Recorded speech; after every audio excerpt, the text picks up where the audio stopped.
শুনছিলাম নাকি এখানে ব্যারাকপুর স্টাইল বিরিয়ানি পাওয়া যাচ্ছে। আর যদি কিছু খারাপ কিছু রিভিউ বেরিয়ে থাকে সেটা তো দোকানের সামনে বলতে পারবো না। হ্যাঁ, তার জন্য তো ব্যাপারটা হচ্ছে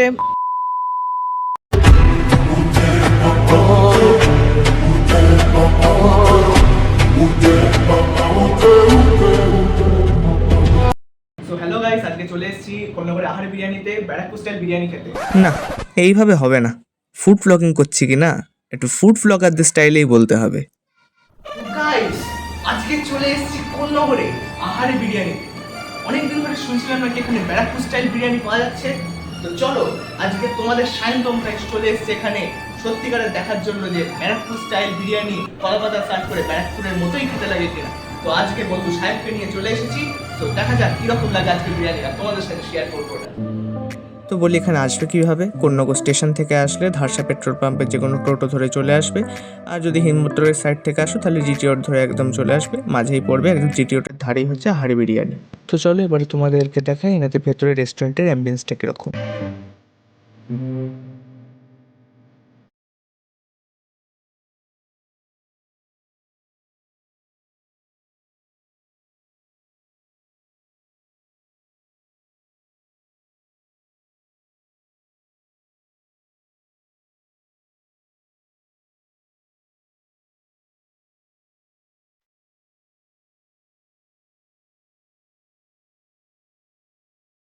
ভেতরটা এতটা মতো তোমরা জায়গা পাবে, 10জন মতো বসতে পারবে। এখন সিট সংখ্যা দুটো বাড়ানো হয়েছে, আর অলরেডি আমার সাথে এখানে চলে এসেছে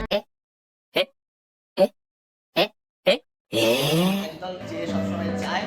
তো উত্তরপাড়া থেকে এসেছি, আমি এখানে কোন্নগরে থাকি। কলকাতা থেকে আবার পরে এসেছি, আমি আগে চলে এসেছি।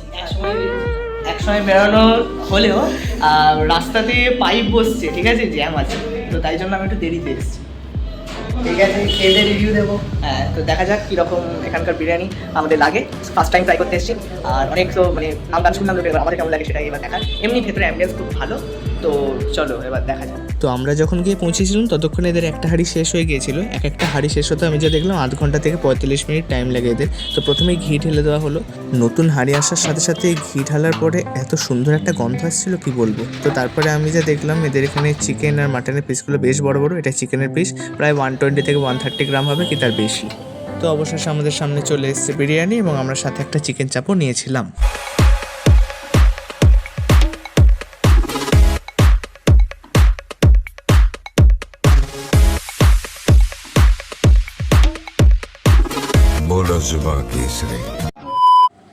তো চলো এবার বিরিয়ানিটা খেয়ে দেখা যাক যে কেমন লাগে। এনারা কিন্তু বিরিয়ানির সাথে গ্রিন চাটনিও দেন, কিন্তু আমরা দুপুরে গিয়েছিলাম বলে কোনো কারণে সেটা তখন ছিল না। তো চলো এবার খাওয়া যাক।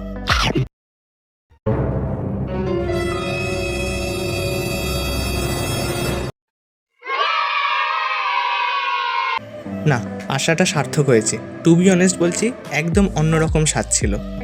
আর আলু আর চিকেনটাও কিন্তু খুব সফট ছিল, এবং ভেতরে সবকটারই কিন্তু মশলা ঢুকেছিল। সো আমাদের কিন্তু ভালোই লেগেছে খেয়ে।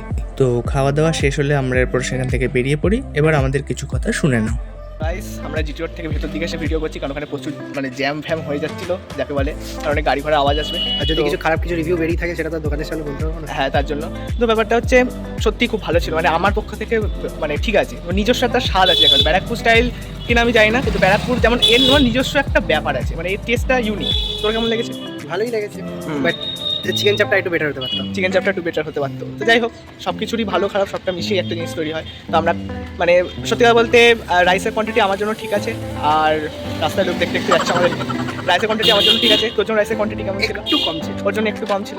আচ্ছা, চিকেনের পিস কেমন ছিল? খুবই ভালো ছিল আমার। তো একদম ভালো ছিল। তো আর চিকেন চাপটা একটু বেটার হতে পারতো। সে যাই হোক, সে টেস্ট ভ্যারি করে ম্যান টু ম্যান। তো বাকি সব দিক থেকে খুবই ভালো ছিল। তো আমি এরকম ফুড ব্লগিং এর আগে তেমন ভালো করে করিনি, এটা পুরোটাই ফুডের ওপর হলো এই প্রথম। এও ছিল সাথে। তো যদি ভালো লেগে থাকে ভিডিওগুলো, তবে একটুখানি সাবস্ক্রাইব করে পাশে থেকো, আর একটু লাইক করো, একটু শেয়ার করো, এটাই ভালোবাসা। তো যাই হোক, সবাই ভালো থেকো। তো টাটা।